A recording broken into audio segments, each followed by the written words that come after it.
as champs? Jen, if I take your question literally, can they? Can they? I think the Lakers are one of 5 teams that I wouldn't be just absolutely shocked if won the championship. The Lakers, the Clippers in the West, Philadelphia, Milwaukee, and Brooklyn in the East. Now, I've got my favorites. I'm picking Brooklyn and the Lakers in the finals, but I wouldn't be just floored if any of those teams won it. So yeah. Will? I don't think so. The Lakers, after what I saw last night, and I picked Brooklyn before that, I think the Lakers are more vulnerable than I even expected. I feel much better about my pick of Brooklyn now than I did even before yesterday's game. And Shannon, the Serengeti is in Brooklyn, New York. And the Lions are Kevin Durant, James Harden, and Kyrie Irving, and a little cub named Blake Griffin. But the Lakers, obviously, we saw it. I mean, we all saw it last night.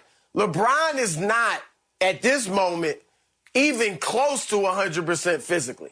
I mean, you can see it. He had trouble finishing around the rim, even as he backed guys down. He missed some of those shots. That's not normal LeBron James. So he's still working his way back. If he's going to get close to 100% this season, he's having to work his way through these games on skills and smarts. And he's obviously got plenty of those, but that's different than him having that high-flying game to go along with the skills and the smarts and the jump shot that he can hit in a streaky fashion. So that's number one. Number two, the Lakers, and I've said this all year, guys, to me, the advantage they have over everyone, including Brooklyn. The Clippers would maybe be able to match up with them size-wise, but the Lakers can go big.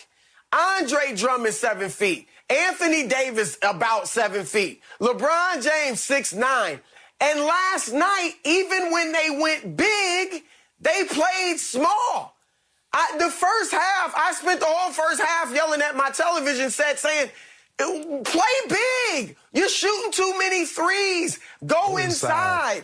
And Anthony Davis was floating around the three-point line, shooting, at the perimeter. And I'm like, what is going on? And he couldn't post up Draymond Green, who is a great defender, but 4, 5, 6 inches shorter than AD, maybe 5 inches shorter. So they could play big, I think, and have an advantage against finesse teams, but they don't. They don't play big, and what they did was they went to AD at the 5, which was smart. We know how good that lineup was last year. And yesterday in the second half, they play AD at the 5. He wakes up, plays much better, and they're able to win the game. But the challenge will be if that's probably their best lineup. And so Andre Drummond's probably not going to play as much as we expected at times.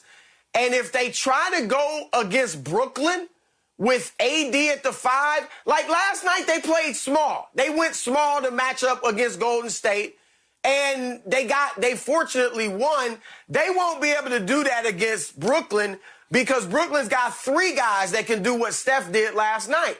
And so that, I think, is a problem. I would say to the Lakers, newsflash, you can still shoot threes with post-ups. You could post AD or Drummond or LeBron, and if they double or triple, kick it out for a 3. Right. Because everything they do is geared towards shooting a 3 as if they shoot it like the Clippers or the Nets or Golden State. Utah. And so I just think at times they don't play their strengths.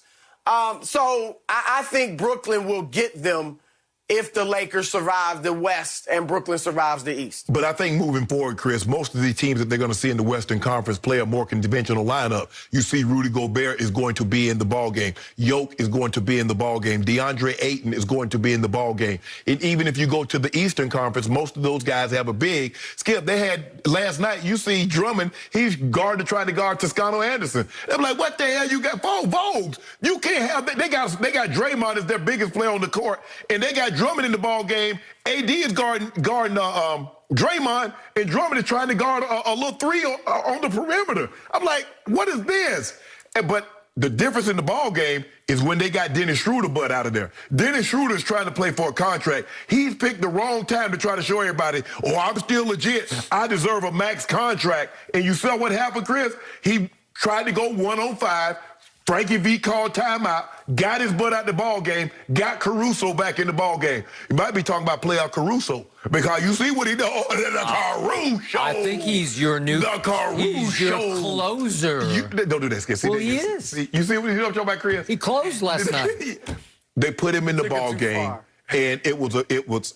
I do believe this is a more favorable matchup, the Suns, because of the conventionality of what they do. They're not a team that's just going to float around and try to shoot a bunch of threes. They don't do a whole lot of dribble handoff like Draymond does with those guards that jacket up threes.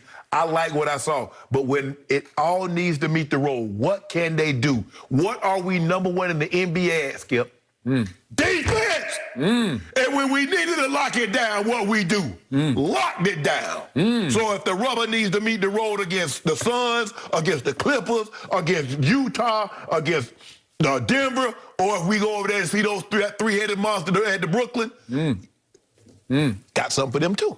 Think about what I just said to you. A goofy-looking white guy is now your closer, right? You be hating. Huh? I'm serious. That's kind of scary. Play out Caruso. You couldn't even cover the point spread last night against a team that doesn't have Kelly Oubre or James Wiseman or Damian Lee. That obviously there's no Clay and KD anymore. You couldn't cover. I was highly unimpressed with the whole night. Yeah. And what have I told you?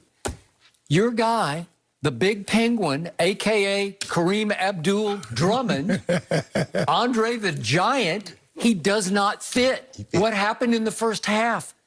He clogged the lane and he stopped the basketball. It's what you don't want.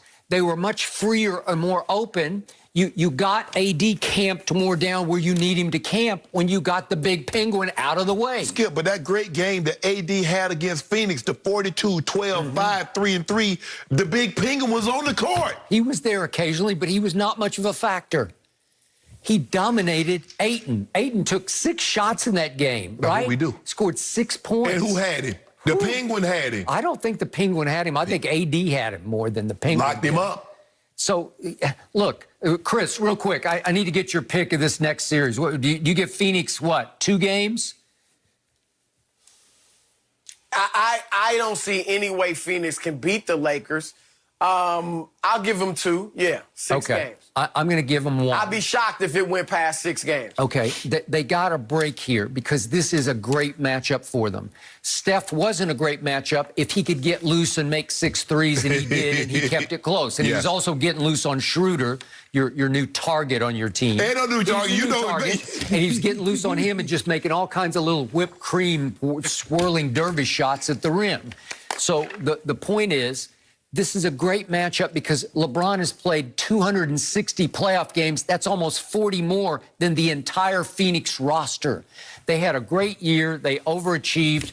CP3 is a great leader for a young team, but his problem is he's a classic overachiever. He can do it with tenacity and savvy, but he can't do it with height because he's about 6 feet tall to LeBron's 6'9". So what is CP3 in the postseason? He's 53 and 58. That's 5 games under 500. LeBron, to his credit, is 172 and 88. That's 84 games over 500.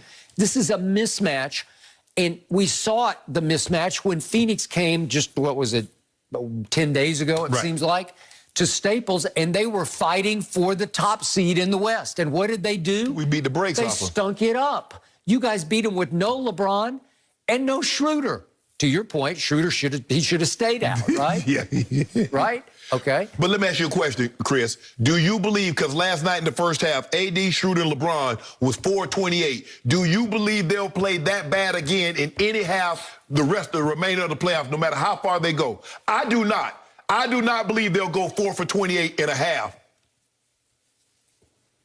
No, I mean, for LeBron to shoot that poorly is just highly unusual. Even him going, 7 for 17, I think he was total. That's unusual for LeBron. So I think the more he plays, he's going to shoot around that 50% range. So, yeah, I'm with you on that. I'm going to amend my pick, Skip. I'll say I think they will take him out in 5. Phoenix, DeAndre Ayton, agree. Devin Booker in their first playoff game, first series.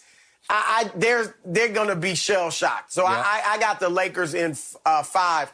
But I do think. I go thought ahead. also, and I'm glad you brought up Schroeder. I'm glad you brought up Schroeder, Shannon, because I like the Lakers. If you notice the second half, LeBron was bringing the ball up. LeBron was like playing point for the most part. And we've seen this year he's been off the ball more. And I've liked some of that, him at the elbow or on the wing.